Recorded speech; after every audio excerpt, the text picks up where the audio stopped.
the U.S. Senate would soon hold a second impeachment trial for Mr. Trump, and I felt that I had to try to influence U.S. Senator for Utah Mitt Romney as much as I could influence him for the better. I had not written a letter to an elected official before, that I remember, so I was repenting of my sin of omission. Years ago, I had heard some advice on how to write to an elected official, such as, "Because elected officials are busy, keep it to just one page and state clearly at the beginning what you want the official to do. Then state reasons why he should do what you want him to do." That advice in mind, on February 7, 2021, I made my attempt. I share with you what I sent to Senator Romney that day and why. This channel, Dutiful Citizen, helps you to learn and to do your duty as a citizen. Dutiful Citizen channel also helps me to learn and to do my duty as a citizen. If you have experience at citizen letter writing, please share with me as a comment below what your experience has taught you.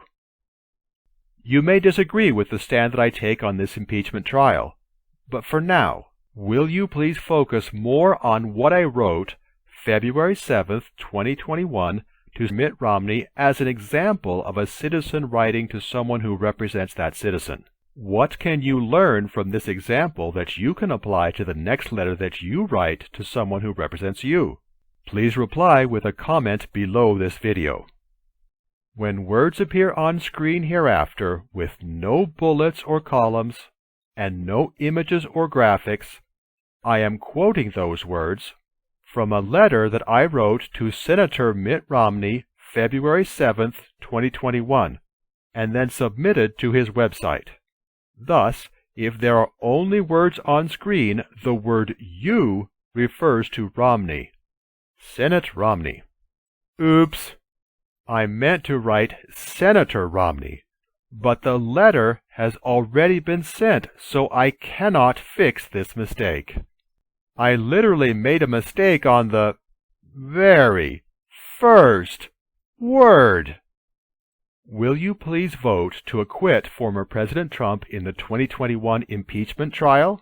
In a single sentence, at the very start of the body of the letter, I state clearly what I want Senator Romney to do. What I wrote to Romney must be so easy to understand that he does not need to spend time wondering what I meant. I want to be as persuasive as possible during the brief time that Romney, or a member of his staff, spends reading my letter. You voted to convict President Trump the first time that he was impeached, but the situation is very different this time. Even if you still believe that President Trump was guilty of abusing power regarding the U.S. relationship with Ukraine, it would be unjust for you to try a person again for the same offense when he has already been acquitted. Your duty, as a sworn juror, is to treat the second Trump impeachment on a different charge as a matter unrelated to the first Trump impeachment. Why did you include this paragraph? To show that I do know at least some of what Romney has done, and to ask Senator Romney not to let his prior unfavorable opinion of Trump distort or bias his view of the second Trump impeachment. Why is it important to you that Romney knows that you know what he did before? Imagine what might happen when he reads my letter. Most citizens do not pay much attention to what their representatives are doing, and most do not remember what little they do hear about their representatives. Therefore, if I do not do what this citizen wants, most likely he will not even notice. So, most likely, even if I ignore what this citizen wants, he will not support some rival candidate when I come up for re-election. I do not want those thoughts to come into his head, so I preempt those thoughts by showing that I do pay attention to what he is doing. In 2016, I supported Constitution Party U.S. presidential candidate Darrell Castle. In 2020, I supported Libertarian Party U.S. presidential candidate Joe Jorgensen. Donald Trump, I have never campaigned for, donated to, or voted for. I am not a Trump supporter. However, in the letter to Senator Romney, after what I quote above, I present a list of reasons why Romney should vote not guilty. In hindsight, I see that I sent the list to Romney with the reasons in the wrong sequence. Another mistake. In this video, I present reasons to you in a better sequence. Democrats and some never-Trump Republicans hurried the second Trump impeachment through the House without significant investigation or consideration of evidence. House Democrats accused President Trump of inciting the January 2021 Capitol Hill riot. But how could they know that the speech that President Trump gave on the day of the riot motivated the perpetrators to do the riot when the impeachment vote preceded significant investigation? Now that significant investigation has occurred, it has been shown that the perpetrators of the Capitol Hill riot planned their misdeeds before the day that they did them. I did not send any images to Senator Romney, but I do show images to you while voicing the words of the letter. You get special treatment that's too good for a U.S. Senator. How could President Trump's speech have motivated the perpetrators to their evil actions before the day that the President spoke?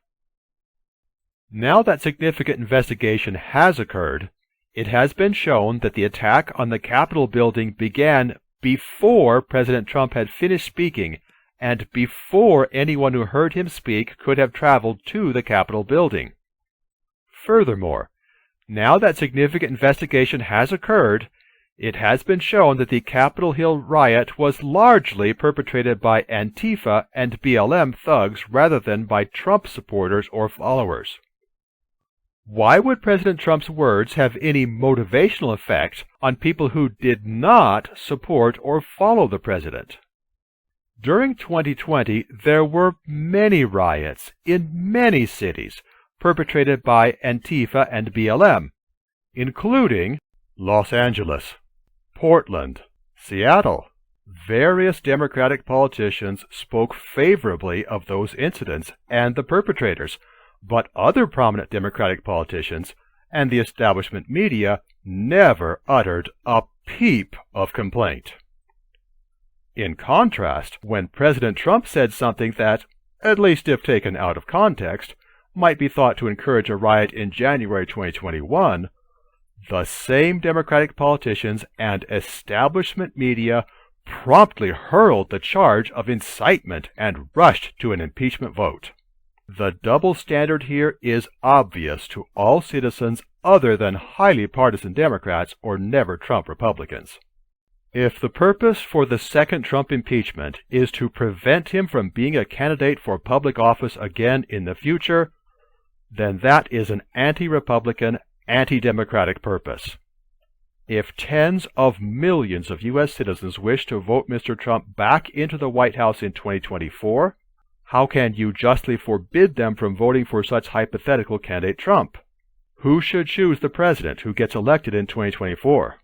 Is it 67 senators or tens of millions of citizens? Why are you talking to your fellow citizens about their duties? Who does that? When people talk about politics, they talk about what is wrong with other people. Does it please the Lord when we talk about what is wrong with other citizens? Let's look at an example of what the Lord tells a prophet to talk about. Will you please read Mormon 3:2? The Lord, speaking to Mormon, the prophet historian, after Mormon and his people had suffered through years of disastrous war. And it came to pass that the Lord did say unto me, Cry unto this people, Repent ye, and come unto me, and be ye baptized, and build up again my church, and ye shall be spared. The Lord told the prophet Mormon to invite the people to repent, and to promise a blessing if people did repent.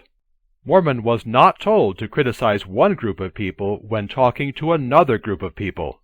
Because citizens are not taught their duties, they are not learning to do their duties.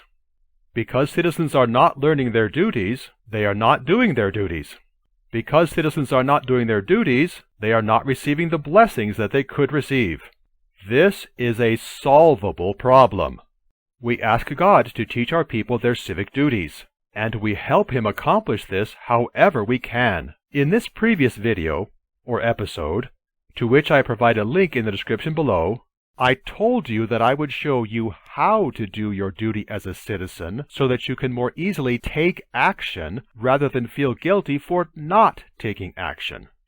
Once you have seen someone at least try to write a letter to an elected representative, however flawed his efforts, your path ahead should be clearer. So that you can see the letter I sent to Romney, including all its flaws, I include the whole letter in the description below this video. Regardless of the flaws in this letter, I still give myself permission to do my duties as a citizen. Will you please give yourself permission to do your duties as a citizen regardless of whatever mistakes you make? Please answer this question as a comment below this video. How can you achieve stronger influence for good over your elected representatives? We can and should tell our representatives what we want them to do to make sure that they know, pay attention to what they are actually doing, and show when we communicate with them that we are watching them. If I can do it, you can do it. Will you please exercise your citizen muscles by writing a message of your own to someone who has the responsibility to represent you? Then please write your experience as a comment below this video.